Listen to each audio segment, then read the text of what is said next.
Visakha వాజీ news కు స్వాగతం. నేను జ్యోతి. ముందుగా హెడ్లైన్స్ చూద్దాం. పరిశ్రమలలో ప్రమాదాలు జరగడం దురదృష్టకరం. పునరావృతం కాకుండా పటిష్ట చర్యలు చేపడతామన్న హోంశాఖ మంత్రి. అనకాపల్లి జిల్లా సినర్జీ యాక్టివ్ ఇంగ్రీడియంట్స్ ప్రమాద బాధితులను పరామర్శించిన అనిత. వర్గీకరణతో దేశ సమగ్రత దెబ్బతింటుందని ఆందోళన వ్యక్తం చేసిన కేంద్ర మాజీ మంత్రి. ముఖ్యమంత్రి చంద్రబాబు దీనిపై స్పష్టత ఇవ్వాలని డిమాండ్ చేసిన చింతామోహన్. ప్రైవేటు పరిశ్రమల్లో సేఫ్టీ ఆడిట్ జరిపి భద్రతా చర్యలు తీసుకోవాలి.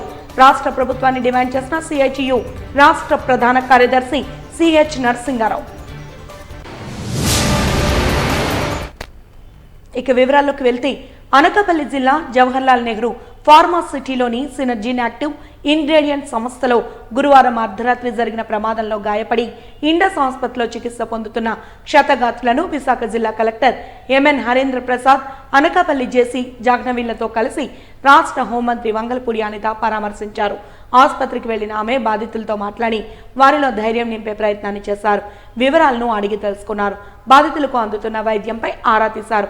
మెరుగైన వైద్యం అందించేందుకు అవసరమైన అన్ని చర్యలు తీసుకోవాలని వైద్య అధికారులను ఆదేశించారు. ప్రమాదంలో 4 కార్మికులకు తీవ్ర గాయాలు కాగా ఇండస్ ఆసుపత్రిలో ప్రస్తుతం చికిత్స పొందుతున్నారు. గాయపడిన వారిలో 3 జార్ఖండ్ వాసులు కాగా 1 తెలుగు వ్యక్తిగా గుర్తించారు. పరామర్శలో భాగంగా బాధితులతో మాట్లాడిన హోంమంత్రి వారిలో ధైర్యం నింపారు. ప్రభుత్వం అండగా నిలుస్తుందని పేర్కొన్నారు. ఇలాంటి ఘటనలు జరగడం దురదృష్టకరమని, పునరావృతం కాకుండా పటిష్ట చర్యలు చేపడతామన్నారు. మరొక దురదృష్టమైన సంఘటన మనకి జేఎన్ ఫార్మాసిటీలోని సినర్జీన్ ఫార్మా కెమికల్స్లో నిన్న రాత్రి 12:30కి బి బ్లాక్లో ఫస్ట్ ఫ్లోర్లో దుర్ఘటన జరగడం జరిగింది. ఏదైతే అక్కడ మిథనాల్లో లెసిట్రాన్ అనే ఒక పౌడర్ మిక్స్ చేసేటప్పుడు, ఆ కెమిస్ట్రీ మిక్స్ చేసేటప్పుడు ఇంచుమించుగా ఆ కెమిస్ట్ దగ్గర 5 సంవత్సరాల నుంచి అదే కెమిస్ట్ వర్క్ చేస్తున్నాడు. ఆయన రాజామికి సంబంధించిన సూర్యనారాయణ అనే వ్యక్తి. ఆ వ్యక్తి ఏదైతే కెమిస్ట్ మనకి కెమికల్ మిథనాల్లోనే ఆ లెసిట్రాన్ అనే కెమికల్ యూస్ చేసేటప్పుడు అది వంపేటప్పుడు లాస్ట్లో అతను చేసిన ఒక హ్యూమన్ ఎర్రర్ ఏంటంటే దాన్ని జస్ట్ దులిపాడు అనమాట. ఒక 900 kgs దాన్ని అందులో మిక్స్ చేయాలి. అది ప్రతిరోజు అతను చేస్తున్న వర్కే. కాకపోతే అదేంటంటే లాస్ట్ మినిట్లో అతను చేయడం వల్ల చిన్న హ్యూమన్ ఎర్రర్ అది కొంచెం ఇలా దులపడం వల్ల ఆటోమేటిక్గా ఒక్కసారిగా ఫ్లేమ్ రావటం. అక్కడే చుట్టుపక్కల పనిచేస్తున్న జార్ఖండ్లో ఉన్న ఇంచుమించుగా లాల్ సింగ్ అదేవిధంగా వైబోన్ కోరా, రాయల్ అంజీరియా అని జార్ఖండ్ నుంచి వచ్చిన 3 అక్కడ వర్కర్స్ కూడా ఈ దుర్ఘటనలోని ఈరోజు మనకు హాస్పిటలైజ్డ్ అవ్వటం అది కూడా చాలా బాధాకరమైన విషయం. ఇందులోని ఎవరైతే వైబోన్ కోరా ఉన్నారో అతనికి 90% బర్న్స్ అయిపోయినాయి, ఒళ్ళంతా కాలిపోయింది. మిగతా వాళ్ళందరికీ కూడా 60% బర్న్స్ అయినాయి. ఇప్పుడే డాక్టర్ గారు వాళ్ళతో కూడా మాట్లాడాము. మెరుగైన వైద్య సౌకర్యాలన్నీ కూడా కల్పించమని చెప్పి ఆదేశాలు ఇవ్వడం జరిగింది. ఇక్కడికి కలెక్టర్ గారు అదేవిధంగా అనకాపల్లి జేసీ గారు కూడా మార్నింగ్ నుంచి ఇక్కడ వీళ్ళ దగ్గర ఉండి ఇమీడియట్గా రెస్పాండ్ అయ్యి హాస్పిటల్కి పంపించి హాస్పిటల్లోని మెరుగైన వైద్యం అందించడానికి పర్టికులర్గా వీళ్ళందరూ కూడా సమాయత్తమై ఉన్నారు. విషయం ఏంటంటే ఎన్ని ప్రికాషన్స్ తీసుకున్నా అదేవిధంగా తర్వాత సహాయ చర్యలు ఎన్ని తీసుకున్నా కూడా పోతున్న ప్రాణాలను తిరిగి తీసుకురాలేము. అదేవిధంగా వీళ్ళు తాలూకు పడుతున్న ఇబ్బందుల్ని కూడా మనం ఎవరు కూడా పరిష్కరించడం.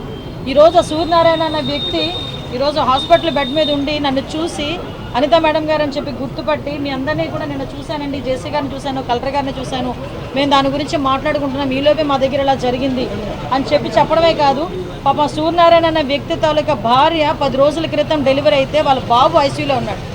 ఈరోజు 2 రోజులు లీవ్ పెట్టుకొని మా బాబుని చూడటానికి వెళ్దాం అనుకున్నాను మేడం, ఈలోపు ఇలా జరిగింది, నేను వస్తానో లేదో తెలియదు, నా భార్య పరిస్థితి కూడా చాలా ఇబ్బందిగా ఉందంటే మేము ధైర్యం చెప్పగలిగాం తప్పించి ఎవరు ఏమీ చేయలేం. కాకపోతే ఇక్కడ కూడా నేను ఏం చెప్తున్నానంటే ఇప్పుడు వాట్ ఎవరి యాజమాన్యాలు ఏదైతే ఉన్నాయంటే యాజమాన్యాల తాలూకా నిర్లక్ష్యం అనాలా, హ్యూమన్ ఎర్రర్ అనాలా, వాట్ ఎవర్ ఇట్ మేబీ ఓవరాల్గా చెప్పాలంటే వీళ్ళ తాలూకా నిర్లక్ష్యం కింద మనం భావించాలి. ఎందుకంటే అక్కడ ఫ్లాంబుల్ ఉంది, అక్కడ ఫ్లేమ్ అవుతుంది, ఫైర్ అయ్యే అవకాశం ఉంది అనుకునేటప్పుడు డెఫినెట్గా వాళ్ళకి ఆ సూట్స్ ఇవ్వాలి. నేను అదే అడిగాను, ఎన్ని సూట్స్ ఉన్నాయంటే వాళ్ళు ఫిగర్ అవుట్ కూడా చేయలేకపోతున్నారు. అసలు సూట్ ఎందుకు ఇవ్వలేదంటే మేము మా దగ్గర ఉన్నాయంటే వాళ్ళు వేసుకోలేదండి. వేసుకునేటట్టుగా పర్యవేక్షించాల్సిన బాధ్యత కూడా యాజమాన్యాల మీద ఉంది. ఈరోజు అక్కడ ఫైర్ అవుతుంది, లేకపోతే అక్కడ మనకి రెడ్ జోన్లో ఉంది ఆ ఏరియా అనేటప్పుడు డెఫినెట్గా లోపలికి వెళ్ళేటప్పుడు ఆ ప్రికాషన్స్ తీసుకొని హెల్మెట్స్ కానీ అదేవిధంగా వాళ్ళకి సూట్స్ కానీ అవన్నీ ప్రికాషన్స్ తీసుకొని ఉంటే ఈరోజు ఇంత ప్రమాదం జరిగి ఉండేది కాదు. ఈరోజు ప్రాణాలతో నిజంగాన కొట్టుమిట్ట ఆడుతున్నారు. వాళ్ళని చూస్తే కడుపు రగిలిపోయింది నిజంగా. ఏంటి వాళ్ళ పరిస్థితి? ఎవరు చేసిన పొరపాటుకి వీళ్ళు ఈరోజు హాస్పిటలైజ్డ్ అవ్వడం ఏంటి, వాళ్ళ కుటుంబాల్లో ఇబ్బంది పడడం ఏంటి? సో నేను అదే చెప్తున్నాను, ఇమీడియట్గా మేము కూడా కలెక్టర్ గారు both Anakapalli and Vizag collector గారితో మాట్లాడడం జరిగింది. ఒక ఇండస్ట్రీ అందరితోని కూడా ఒక ప్రికాషన్స్ వైజ్ సేఫ్టీ వైజ్ ఒక మీటింగ్ పెట్టుకుని వీలైతే ఇండస్ట్రియల్ ఎక్స్పర్ట్స్ని కూడా పిలిపించి ఇక్కడ వాళ్ళకందరికీ కూడా అసలు సేఫ్టీ మేనేజ్మెంట్ ఎలా చేయాలి, సేఫ్టీ ఆడిటింగ్స్ పరిస్థితి ఏంటి, at the same time fire పరిస్థితి ఏంటి, ఇవన్నీ కూడా ప్రికాషన్స్ తీసుకొని వాళ్ళకి క్లియర్ ఇన్స్ట్రక్షన్ ఇచ్చి వెళ్తాం. ఇదిలా ఉండగా అచ్యుతాపురం ఘటనలో చంద్రబాబు ప్రభుత్వం వ్యవహరించిన తీరు బాధాకరమని వైఎస్ జగన్మోహన్ రెడ్డి అన్నారు. శుక్రవారం ఉదయం ఓ ప్రైవేట్ ఆసుపత్రిలో చికిత్స పొందుతున్న బాధితుల్ని ఆయన పరామర్శించారు. అనంతరం ఆయన మీడియాతో మాట్లాడుతూ అచ్యుతాపురం ఘటన బాధాకరమని, ఈ ఘటనలో ప్రభుత్వం తీరు సరికాదని విమర్శించారు. ఘటన జరిగింది రాత్రి కాదని, పట్టపగలైనా ప్రభుత్వం పూర్తిగా నిర్లక్ష్యంగా వ్యవహరించిందన్నారు. హోంమంత్రి పర్యవేక్షణకు వెళ్తున్నానన్న మాటే లేదని అన్నారు. కార్మిక శాఖ మంత్రి కూడా తన దగ్గర ప్రమాదం వివరాలు లేవని తెలిపారు. ఎంతమంది చనిపోయారో తెలియని సందిగ్ధంలో ప్రభుత్వం ఉందన్నారు. ఈ ఘటనపై ప్రభుత్వం స్పందించకూడదన్న తాపత్రయం కనిపిస్తోందని విమర్శలు గుప్పించారు. కలెక్టర్ ఎప్పుడు చేరుకున్నారనేది బాధ కలిగించే విషయం అంటూ తెలిపారు.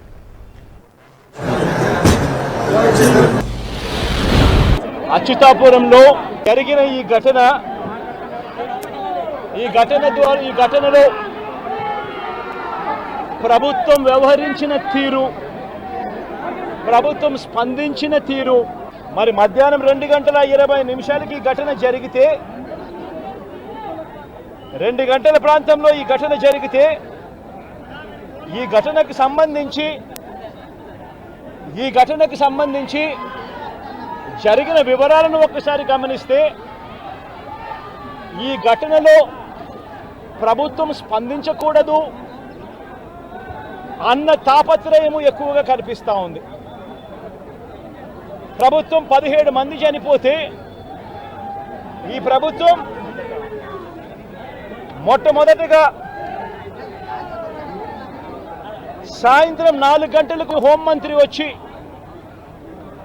ప్రెస్ మీట్ను అడ్రస్ చేస్తూ తాను మాట్లాడినప్పుడు కూడా సహాయానికి సంబంధించి పర్యవేక్షించడానికి తాను అనకాపల్లికి వెళ్తున్నాను అన్న మాటలు వాళ్ళ నోట్లో నుంచి రాలేదు. మరో గంట తర్వాత అంటే సాయంత్రం 5 గంటల ఆ ప్రాంతంలో కార్మిక శాఖ మంత్రి ఎవరి పరిధిలోకి వస్తుందో, ఈ డైరెక్టర్ ఆఫ్ ఫ్యాక్టరీస్ అనేది ఎవరి పరిధిలోకి వస్తుందో, ఈ కార్మిక శాఖ మంత్రి కూడా ప్రెస్ మీట్ పెట్టి ఎంతమంది చనిపోయారో తెలియలేదు అన్నాడు. వివరాలు లేవు అని మాట్లాడతాడు. తాను కూడా హుటాహుటిన అక్కడికి వెళ్ళాలి అనే తాపత్రయం కూడా చూపించడు. ఘటన జరిగిన తర్వాత ఘటన స్థలానికి మహావిశాఖపట్నం నగరపాలక సంస్థ ప్రధాన కార్యాలయ ఆవరణలో ఆంధ్రకేసరి టంగుటూరి ప్రకాశం పంతులు జయంతి వేడుకలను ఘనంగా అధికారులు నిర్వహించారు. ఈ జన్మదిన వేడుకల కార్యక్రమంలో ముఖ్య అతిథులుగా GVMC Telugu Desam party floor leader Peela Srinivasa Rao, GVMC అదనపు కమిషనర్లు doctor Y Srinivasa Rao, SS Varma ఇతర అధికారులు పాల్గొన్నారు. ఈ సందర్భంగా జీవీఎంసీ టీడీపీ ఫ్లోర్ లీడర్ మాట్లాడుతూ 1872 ఆగస్టు 23న నిరుపేద కుటుంబంలో జన్మించిన టంగుటూరి ప్రకాశం పంతులు చిన్నప్పటి నుండి విద్య పట్ల ఆసక్తి కలిగి ఉండి ఉన్నత విద్యలు చదివారని తెలిపారు. ఆయన భారతదేశానికి ఎంతో సేవ చేశారని, ముఖ్యంగా స్వాతంత్ర సాధన ఉద్యమంలో పాల్గొని అనేక మార్లు జైలుకు వెళ్లారని, మద్రాస్ సైమన్ కమిషన్ వ్యతిరేక ప్రదర్శనలో పాల్గొని తుపాకీకి ఎదురుగా గుండెను నిలిపిన ఆంధ్ర కేసరి అనే బిరుదును పొందారని, ఆంధ్ర రాష్ట్ర తొలి ముఖ్యమంత్రిగా పనిచేశారని, ప్రత్యేక ఆంధ్ర రాష్ట్ర సాధనలో కీలక పాత్రను పోషించారని తెలిపారు. బాబుడు వేల టంగుటూరి ప్రకాశం పంతులు గారు దీంట్లో భాగస్వామిగా కార్పొరేషన్ ప్రోగ్రాంలో నాకు కూడా అవకాశం రావడం ఆ భగవంతుడిచ్చిన అవకాశమే అనుకుంటాం. ఎందుకంటే 152 సంవత్సరాలు అంటే ఈవేళ చరిత్రలో మేము ఎవరం కూడా లేనే దీంట్లో పోరాడి ఒక తెలుగువాడికి వెలుగునిచ్చి ఆ వెలుగుని కూడా పేద కుటుంబంలో వచ్చి ఆ కుటుంబాన్ని నుంచి ఒక న్యాయవాదిగా తెలుగు భాషని కలిపి తెలుగు వాళ్ళందరూ ఐక్యతగా ఉండాలని ఫస్ట్ ముఖ్యమంత్రిగా చేసే ఘనత మన తెలుగువాడికి ఒక గుర్తింపు తెచ్చే ఘనత మహానుభావులు స్వతంత్ర సమరవాదులు చట్టాలు తెలిసిన వాళ్ళు ప్రజల కోసం ఆలోచించిన వాడు పేదవాడి నుంచి కుటుంబం నుంచి వచ్చిన 152 సంవత్సరాలు సుమారు కాబోతున్న ఈవేళ గుర్తించుకున్నామంటే ఏ కుటుంబాలకైనా ఆ గుర్తింపు ఆ విలువలు ప్రతి ఒక్కరిలో కూడా కలగాలి. ఎస్సీ వర్గీకరణ దళితులకు నష్టం కలిగిస్తుందని కేంద్ర మాజీ మంత్రి చింతామోహన్ అన్నారు. విశాఖపట్నం ద్వారకానగర్లో గల పౌర గ్రంథాలయంలో జరిగిన మీడియా సమావేశంలో ఆయన మాట్లాడారు.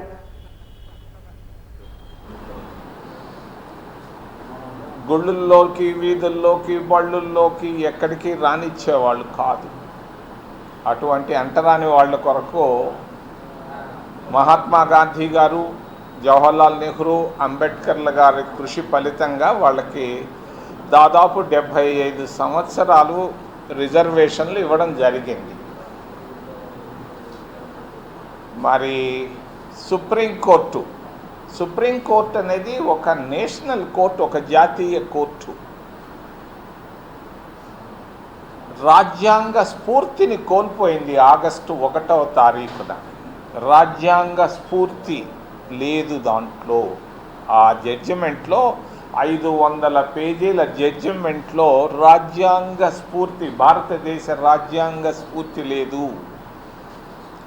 అసలు సుప్రీంకోర్టు ఏంటి? సుప్రీంకోర్టు 2 అంశాలు ప్రస్తావించింది. ఒకటి క్రీమీ లేయర్, రెండవది వర్గీకరణ. చాలా మంచి విషయాల గురించి స్పందించింది సుప్రీంకోర్టు. వర్గీకరణకు ఏకీభవించింది కోర్టుతో. ఆయన ఇచ్చినటువంటి ఆర్గ్యుమెంట్లు ప్రకారంగా తుషార్ మెహతా అని ఆయన గుజరాత్, మోడీ కూడా గుజరాత్. మరి మోడీ గారి సూచనలతో భారత ప్రభుత్వం తరఫున సొలిసిటర్ జనరల్గా తుషార్ మెహతా ఆయన ఇచ్చినటువంటి ఆర్గ్యుమెంట్లను 7 సభ్యులున్నటువంటి ధర్మాసనం ముద్ర వేసింది. దళితుల విభజన పైన, సుప్రీంకోర్టు జడ్జిమెంట్ పైన మీ విధానం ఏంటి అని నేను అడుగుతున్నాను. మోడీని ఎక్కడో ఉక్రెయిన్లో ఉన్నాడేమో ఆయన, అక్కడ ఉండే ఆయన నేను అడుగుతున్నా. దళితుల విభజన పైన మరి ఏబిసిడీలు సుప్రీంకోర్టు ఇచ్చినటువంటి రాజ్యాంగం ధర్మాసనం ఇచ్చిన దానిపైన మోడీ గారు, ప్రధానమంత్రి గారు మీ వైఖరి ఏంటి? ఆ పుణ్యక్షేత్రానికి కోట్లాది మంది వస్తుంటారు సంవత్సరానికి. అటువంటి పుణ్యక్షేత్రంలో తిరుమల తిరుపతి దేవస్థానానికి సంబంధించినటువంటి పరిపాలనా భవన్లో కొన్ని ఫైళ్ళు కాలిపోయినాయి. పోయిన వారంలో ఫైళ్ళు కాలిపోయినాయి. చంద్రబాబు నాయుడు వచ్చిన తర్వాత ముఖ్యమంత్రిగా ఒక విజిలెన్స్ ఎంక్వైరీ చేశాడు. ఒక 10 మంది పెద్ద పోలీస్ ఆఫీసర్లతో విజిలెన్స్ ఎంక్వైరీ చేశారు. ఎంక్వైరీ వేసిన వెంటనే ఆ ఫైళ్ళు కాలిపోయినాయి. వాళ్ళు చెప్తారు సాంబ్రాణి కడ్డీల వల్ల కాలిపోయినాయి, కర్పూరం వల్ల కాలిపోయింది. అది సెంట్రల్ ఏసీ. మరి అక్కడ కాలిపోయినాయి అని అంటే కాలిపోయిన ఫైల్ ఏదన్నా ఇంకేదన్నా అంటే నేను అనుకునేది కాదు. హార్టికల్చర్ గురించో మరి ఇంకేదైనా దాని గురించి అయితే నేను అడిగేవాడిని కాదు. మీరు ఎక్కడైతే మరి కరప్షన్ ఉన్నదో ఆ ఫైళ్ళే కాలిపోయినాయి. సీతారాం చిత్రాలు సినిమా బృందం విశాఖలో సందడి చేసింది. రైజింగ్ హ్యాండ్స్ ప్రొడక్షన్ నెంబర్ 1 గా తెరకెక్కుతున్న సీతారాం చిత్రాలు నాగశేషధర్ రెడ్డి దర్శకత్వంలో రూపొందుతోంది. ఈ చిత్రంలో హీరోగా లక్ష్మణ్, హీరోయిన్ గా భ్రమరాంబిక, కిషోర్ దాత్రిక్ ముఖ్య పాత్రల్లో నటించారు. ఈ మేరకు విలేకరుల సమావేశంలో బృంద సభ్యులు మాట్లాడుతూ ఈ సినిమా చాలా బాగా వచ్చిందన్నారు. ఇందులో అందరూ కొత్త నటీనటులై నటించారని తెలిపారు. చిత్ర ట్రైలర్స్, టీజర్ కి మంచి స్పందన వచ్చిందని అన్నారు. మధ్యతరగతి యువకుడు పట్నం నుంచి వచ్చిన నేపథ్యంలో నడిచే కథ అని తెలిపారు. రాష్ట్రంలో గోదావరి, రాజమండ్రి, విశాఖ నగరాల్లో నిర్వహించిన ప్రమోషన్లకు మంచి స్పందన లభించిందన్నారు. అది ఈ నెల ఆగస్టు 30న మీ అందరి అభిమాన థియేటర్లలో రాబోతుంది.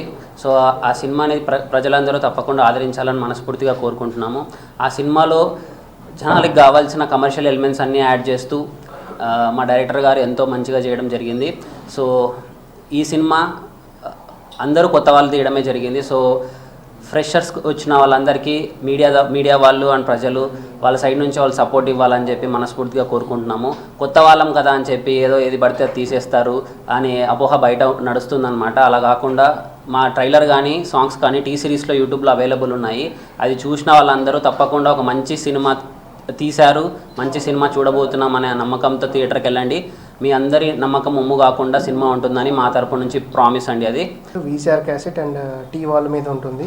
ప్రతి మధ్యతరగతి జీవితానికి తెర మీద చాలా అందంగా చూపిస్తాం. సో జీవితం అంటే బతకడం కాదు, జీవితం అంటే సంపాదించడం కాదు, బతకడం అనే ఒక ఇన్ డెప్త్ మెసేజ్ ఇస్తూ తీసిన సినిమా ఇది. కంప్లీట్ ఫుల్ ఎంటర్టైనర్ అనమాట ఈ సినిమా. అండ్ ఈ సినిమాలో రిలీజ్ చేసిన సాంగ్స్ కానీ ట్రైలర్స్ కానీ చాలా మంచి రెస్పాన్స్ వచ్చింది. అండ్ ఆగస్ట్ 30 కంప్లీట్ సింపుల్గా చెప్పాలంటే ఫ్యామిలీ ఎంటర్టైనర్. సో కుటుంబం మొత్తం కూర్చొని చూసిన సినిమాలు చాలా తక్కువైపోతున్నాయి. అలాంటి టైంలో వస్తున్న సినిమా. సో ఇంటింటి పాది వెళ్ళి హ్యాపీగా థియేటర్లో కూర్చొని జిల్లాలో ప్రజలకు ఎలాంటి ఇబ్బందులు రాకుండా సులభతర రీతిలో ఇసుక సరఫరా చేసేందుకు పటిష్ట చర్యలు చేపడుతున్నామని జిల్లా కలెక్టర్ ఎంఎన్ హరీంద్ర ప్రసాద్ పేర్కొన్నారు. ప్రభుత్వం నిర్ణయించిన విధంగానే ఉచిత ఇసుక విధానం అమలు చేస్తున్నామని, రవాణా, ప్రాసెసింగ్ ఛార్జీలు మాత్రమే వసూలు చేస్తున్నామని తెలియజేశారు. మనము ఈ ప్రభుత్వం వచ్చిన తర్వాత నుంచి 8/7/2020 నాటి నుంచి మనము కొత్త విధానంలో ఇసుక సరఫరా చేయడం అనేది జరుగుతుంది. దీని ద్వారా ఎటువంటి రెవెన్యూ షేర్ లేకుండా, ప్రభుత్వానికి ఎటువంటి ఇన్కమ్ లేకుండా ఆపరేషన్ కాస్ట్ మేరకు మనము శాండ్ని సరఫరా చేయడం జరుగుతున్నది. మన దగ్గర మొదలైనప్పుడు దాదాపు 190,000 మెట్రిక్ టన్ 2 డిపోలో, ఒకటి భీమ్లీ, ఇంకొకటి అగనంపుడి గాజువాక మండలంలో 2 డిపోల్లో మనము సరఫరా చేయడం జరిగింది. దీంట్లో చూస్తే భీమ్లీలో తక్కువ శాండ్ ఉండడం వల్ల అక్కడ శాండ్ని త్వరగా మనము పంపించడం జరిగింది, ఎగ్జాస్ట్ చేసుకోవడం జరిగింది. ఇప్పుడు ప్రస్తుతానికి మనము ఒకటే స్టాక్ యార్డ్ దగ్గర నుంచి మనము ఇసుక సరఫరా చేయడం జరుగుతున్నది. అగనంపుడి స్టాక్ యార్డ్ నుంచి మాత్రమే ప్రస్తుతానికి జిల్లాలో ఇసుక సరఫరా అనేది జరుగుతున్నది. ఈ సరఫరాలో ఈ మధ్యలో కొంత కంప్లైంట్స్ రావడం, ఎక్కువ డిలే వస్తున్నది. అదేవిధంగా ట్రాన్స్పోర్టేషన్కి మనకి ఎక్కువ ఛార్జెస్ అడుగుతున్నారు. అక్కడ వెయిటింగ్ టైం వల్ల లారీలు ఎక్కువసేపు వెయిట్ చేయాల్సి వస్తుంది. కాబట్టి ఎక్కువ అమౌంట్ ఛార్జ్ చేస్తున్నారనేది కూడా ఒక కంప్లైంట్ రావడం జరిగింది. సో దీని మేరకు రాష్ట్ర స్థాయిలో అదేవిధంగా జిల్లా స్థాయిలో చర్చించడం జరిగింది. గౌరవ ముఖ్యమంత్రి వర్యులు ఆదేశాల మేరకు మనకి ఈ ప్రస్తుతం నడుస్తున్న ఈ సరఫరా విధానంలో కొన్ని మార్పులు తీసుకురాబోతున్నాము. రేపటి నుంచి ఈ మార్పులన్నీ కూడా అమలులో వస్తాయి. దీంట్లో ఏంటంటే ప్రధానంగా బుకింగ్ని అదేవిధంగా శాండ్ పికప్ని మనం విడగొడుతున్నాము. Booking and delivery of the sand రెండు ఒకే చోట్ల జరగడం వల్ల మనకి ఎక్కువసేపు సమయం వేస్ట్ చేస్తున్నాము. అదేవిధంగా అక్కడ ట్రాఫిక్ కంజెషన్ కూడా ఎక్కువ అవుతుంది. కాబట్టి బుకింగ్ని అదేవిధంగా శాండ్ పికప్ని మనము విడదీస్తున్నాము. శాండ్ పికప్ అనేది మన స్టాక్ యార్డ్ దగ్గర జరుగుతుంది. బుకింగ్ అనేది మనకి స్టాక్ యార్డ్ దగ్గర ఉన్న సచివాలయంలో మనము బుకింగ్ ఆఫీస్ ఏర్పాటు చేయడం జరిగింది. సో ఈ బుకింగ్ ఆఫీస్ ద్వారా ఎవరికి శాండ్ అవసరం ఉందో వాళ్ళు ముందస్తుగా బుక్ చేసుకుంటే వాళ్ళకి ఒక ప్రత్యేకమైన స్లాట్ ఇవ్వడం జరుగుతుంది. మనకి ప్రతిరోజు కూడా 6 గంటల నుంచి పొద్దున 6 గంటల నుంచి సాయంత్రం 6 గంటల వరకు శాండ్ సరఫరా చేయడం జరుగుతున్నది. కాబట్టి ఈ 6 AM to 6 PM మధ్యలో ఎవ్రీ 2 hours మనము స్లాట్స్ ఇవ్వడం జరుగుతుంది. ఈ స్లాట్స్లో ఎన్ని వెహికల్ మనము ఇవ్వచ్చు అనేది అక్కడ పెట్టే వెహికల్స్ అదేవిధంగా అవి లోడ్ చేసే స్పీడ్ని బట్టి మనము ప్రతిరోజు కూడా దాదాపు 100 వెహికల్ దాకా హ్యాండ్ చేసేటట్టు మనము ఈ 2 hours స్లాట్స్లో వెహికల్స్కి మనము బుకింగ్ స్లిప్ ఇవ్వడం జరుగుతుంది. కళలో కళాకారులు, కవులు, సాంప్రదాయ నృత్యాలకు ఉత్తరాంధ్ర పుట్టినిల్లని ప్రముఖ సినీ హాస్య నటులు బ్రహ్మానందం అన్నారు. జానపద దినోత్సవం సందర్భంగా రైటర్స్ అకాడమీ నేతృత్వంలో గురజాడ కళాక్షేత్రంలో ఏర్పాటు చేసిన ఉత్తరాంధ్ర జానపద జాతర 2024 కార్యక్రమానికి ఆయన విశిష్ట అతిథిగా విచ్చేశారు. ఈ సందర్భంగా ఏర్పాటు చేసిన వివిధ రకాల సాంప్రదాయ నృత్యాలు ప్రదర్శనల్ని ఆయన తిలకించారు. అనంతరం సభలో ప్రసంగిస్తూ ఇలాంటి కార్యక్రమాలు నిర్వహించాలనే ఆలోచన రమణమూర్తికి రావడం గొప్ప విషయమన్నారు. అందుకే ఆయనంటే తనకెంతో ఇష్టమని తెలిపారు. పేద కళాకారుల జీవన విధానాల గురించి ఆలోచించడం గొప్ప మానవత్వం అని కొనియాడారు. జనపదం నుంచే జానపదం వచ్చిందని తెలియజేశారు.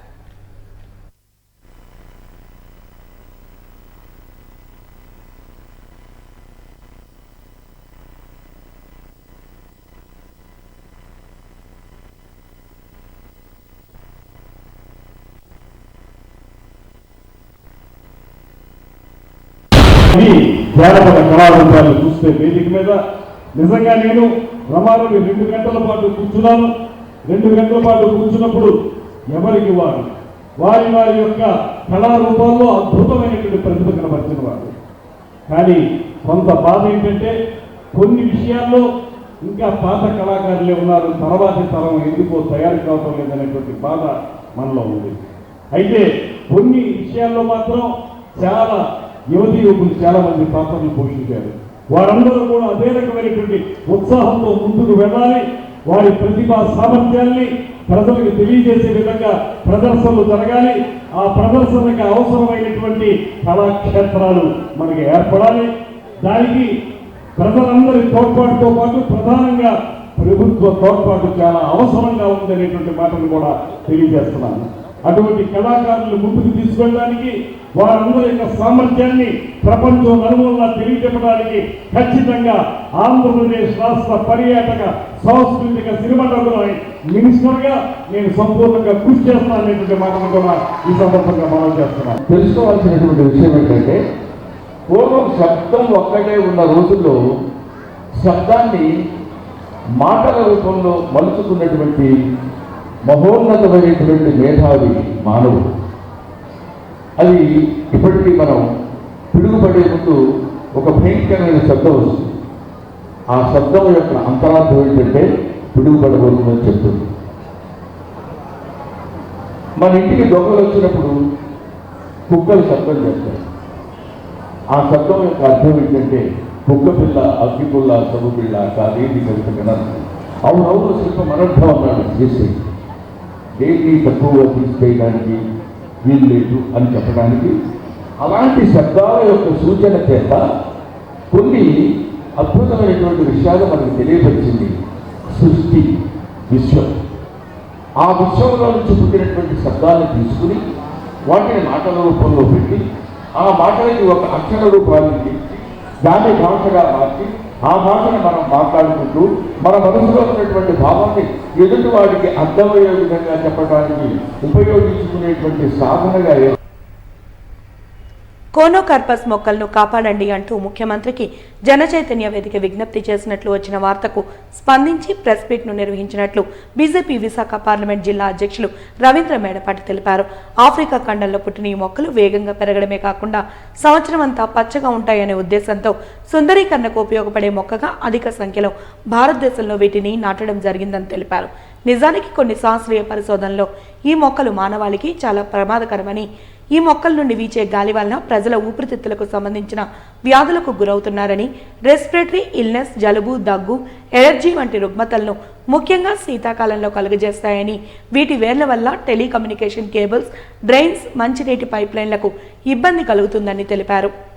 కోనోకార్పస్ అనే మొక్క, ఇంకా ఆస్ట్రానియస్ కాలరిస్ అని చెప్పి ఒక మొక్క, మీకు ఏడాకుల మొక్క అని చెప్తాము, దాన్ని కిల్లర్ ట్రీ అని కూడా మనం పిలుస్తూ ఉంటాం.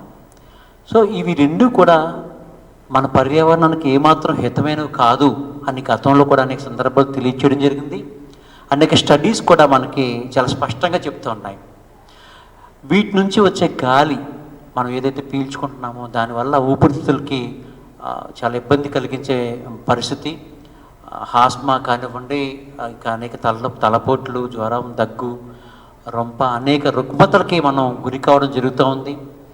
ఈ కోనోకార్పస్ మొక్క అయితే దాని తాలూకా వేర్లు కిందకి వెళ్ళే క్రమంలో మన గ్రౌండ్లో ఉండే కేబుల్స్ ఏవైతే ఉన్నాయో ఆ కేబుల్స్ ధ్వంసం అయిపోవడమే కాకుండా మన తాగునీటి పైపులు కానివ్వండి, డ్రైనేజ్ సిస్టమ్ కానివ్వండి అన్నీ కొలాప్స్ అవుతున్నాయి.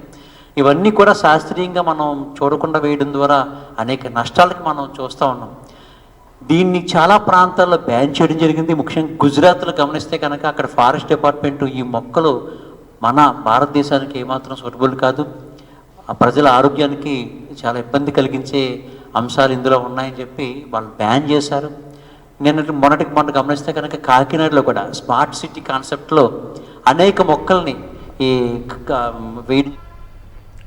అచ్యుతాపురం ఘటనను ఏపీ మాజీ సీఎం జగన్మోహన్ రెడ్డి రాజకీయం చేస్తున్నారని రాష్ట్ర హోంశాఖ మంత్రి వంగలపూడి అనిత మండిపడ్డారు. బాధితులను పరామర్శించేందుకు వెళ్లి రాజకీయాల్లో మాట్లాడటం సరికాదన్నారు. బాధితులను ఓదార్చాల్సింది పోయి రాజకీయ విమర్శలకు జగన్ దిగటం సిగ్గుచేటని ఆగ్రహించారు. జగన్మోహన్ రెడ్డి గారు మాటలకి చేతలకి చాలా డిఫరెన్స్ ఉంటుంది. నేను ఉదయమే చెప్పాను, ఎల్జీ పాలిమర్స్ ఘటన జరిగింది. ఎల్జీ పాలిమర్స్ ఘటన జరిగిన తర్వాత వచ్చాడు జగన్మోహన్ రెడ్డి. వచ్చాడు, ఎక్కడికి వచ్చాడు? ఎయిర్పోర్ట్కి వచ్చాడు.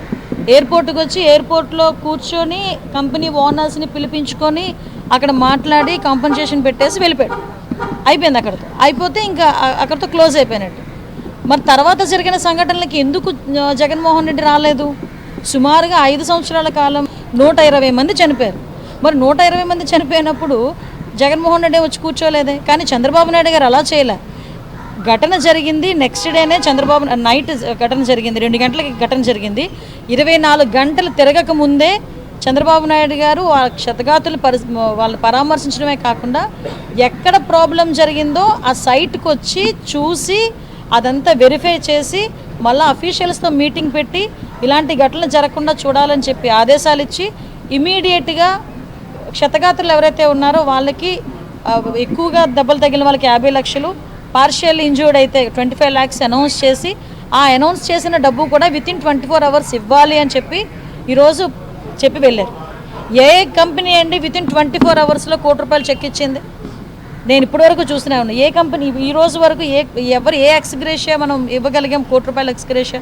మొన్న జరిగిన సంఘటన జరిగి నిన్న సాయంత్రానికి సీఎం గారు వచ్చి వెళ్ళిన తర్వాత ఎవరైతే చనిపోయిన కుటుంబాలందరికీ కూడా మనం డబ్బులు చెక్స్ ఇవ్వడం జరిగింది. ఈరోజు నిన్న అనౌన్స్ చేశారు 24 hours అవ్వకముందు ఈరోజు మధ్యాహ్నం చేసా ఎవరైతే క్షతగాతులు ఉన్నారో వాళ్ళందరికీ కూడా 25 lakhs రూపీస్ చెక్స్ కూడా అందజేస్తాం. ఇప్పుడు వచ్చి ఏదో బురద జల్లేయాలి, వెళ్ళిపోవాలి, దీని మీద స్పందించలేదని చెప్పడం కాదు. మీరు ప్రెస్ వాళ్ళు కూడా అక్కడే ఉన్నారు. వైజాగ్ ప్రెస్ ఉంది, అనకాపల్లి ప్రెస్ ఉంది. ఎసెన్షియా కంపెనీలోని ఎప్పుడైతే ఘటన జరిగిందో ఘటన జరిగిన 1 అవర్లో కలెక్టరు, ఎస్పీ, ప్రభుత్వ యంత్రాంగం మొత్తం అక్కడ కూర్చుంది. Fire department.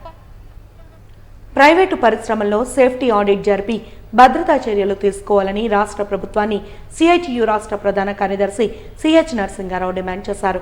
పరిశ్రమల్లో తరచూ జరుగుతున్న ప్రమాదాలను అరికట్టాలని సిఐటియు విశాఖ జిల్లా కమిటీ ఆధ్వర్యంలో జీవీఎంసీ గాంధీ విగ్రహం వద్ద నిరసన కార్యక్రమాన్ని చేపట్టారు. ఈ నిరసనలో సిహెచ్ నరసింగారావు పాల్గొని మాట్లాడుతూ అచ్యుతాపురం ఎసెన్షియా ఫార్మాలో జరిగిన ఘోర దుర్ఘటనపై రాష్ట్ర ప్రభుత్వం న్యాయ విచారణ జరిపించాలన్నారు. ఎల్జీ పాలిమర్స్ ప్రమాదం జరిగిన తరువాత కూడా రాష్ట్ర ప్రభుత్వాలు నిర్లక్ష్యంగా వ్యవహరించడాన్ని ఆయన తప్పుపట్టారు. పరిశ్రమల్లోకి వెళ్లిన కార్మికుడు సేఫ్టీగా తిరిగి వస్తాడన్న గ్యారంటీ లేదన్నారు. భద్రతా చర్యలు లేకపోవడంతో ఇటువంటి ప్రమాదాలు నిత్యకృతమయ్యాయని తెలియజేశారు. కార్మికుల ప్రాణాలు గాలిలో కలిసిపోతున్నాయన్నారు. కార్మికుల ప్రాణాలు కాపాడటానికి భద్రతా చర్యలు చేపట్టడానికి యాజమాన్యాలు ప్రభుత్వాలు సిద్ధంగా లేవన్నారు. అందువల్ల నష్టపరిహారం ఎంతో కొంత ప్రకటిస్తే సరిపోతుందని అనుకోవడం సరికాదని తెలిపారు. ప్రమాదాలకి కారణమైన యాజమాన్యాలపై చర్యలు అనకాపల్లి జిల్లా అచ్యుతాపురం SEZలో ఎసెన్షియా కంపెనీలో జరిగినటువంటి ఘోరాతి ఘోరమైనటువంటి పారిశ్రామిక ప్రమాదానికి వ్యతిరేకంగా నేషనల్ గ్రీన్ ట్రిబ్యునల్ స్పందించింది. సుమోటివ్గా ఈ కేసుని స్వీకరించింది. దీన్ని CIT తరఫున హర్షిస్తూ ఉన్నాం. అలాగే ఈ ప్రమాదానికి మూలమైనటువంటి విషయాల మీద రాష్ట్ర వ్యాప్తంగా ఈరోజు CIT తరఫున నిరసన తెలియజేయడం జరుగుతూ ఉంది. ఈ మూల కారణాలని పరిష్కరించకుండా రాష్ట్ర ప్రభుత్వాలు నష్టపరిహారాలతో సరిపెట్టేటువంటి ప్రయత్నాలు గతంలో కూడా జరిగాయి, ఇప్పుడు కూడా జరుగుతున్నాయి. అది కాకుండా ఈ సమస్యలకు మూల కారణాలు ఏమిటనంటే సోషల్ ఆడిట్ అని సేఫ్టీ ఆడిట్ అనేటువంటి జరగాలి. భద్రతా ఆడిట్ జరిగినప్పుడు మాత్రమే ఏ పరిశ్రమలో ఏ లోపం ఉందనేది గుర్తించడం జరుగుతుంది. దాని మీద చర్యలు చేపడితే మాత్రమే ఇవి నివారించడానికి అవకాశం ఉంది. అట్లాగే ఇది జరగకుండా ఉండడానికి కారణం ఏమిటనంటే అసలు ఇన్స్పెక్షన్లే జరగకూడదని చంద్రబాబు నాయుడు గారి హయాంలో 2019 మార్చి 27 ఇచ్చినటువంటి జీవో ఇన్స్పెక్షన్లు తనిఖీలు చేయక్కర్లేదని ఒక సర్టిఫికేట్ యజమాని నేను అన్ని భద్రతా ప్రమాణాలు పాటిస్తున్నానని సెల్ఫ్ సర్టిఫికేట్ యజమాని ఇచ్చేటువంటి సర్టిఫికేట్ సరిపోతుంది. తప్పుడు పనులు చేసేటువంటి యజమానులు సర్టిఫికేట్లు తీసుకొని గవర్నమెంట్ తనిఖీలు చేయకుండా ఉండడం శుద్ధ తప్పు. అందువల్ల దానికి అవకాశం కల్పిస్తూ ఈ జీవో జారీ చేసింది. అలాగే ఈరోజు వచ్చేటువంటి రసాయన కంపెనీలు ఫార్మా కంపెనీలు అన్నీ కూడా EPZ SEZలో వస్తున్నాయి. ఈ EPZలన్నీ మొత్తం EPZలన్నింటికి కూడా మినహాయింపు ఇచ్చారు. ఎగ్జంప్షన్ మినహాయింపు. వాజీ న్యూస్ ముగించే ముందు హెడ్లైన్స్ మరొకసారి చూద్దాం.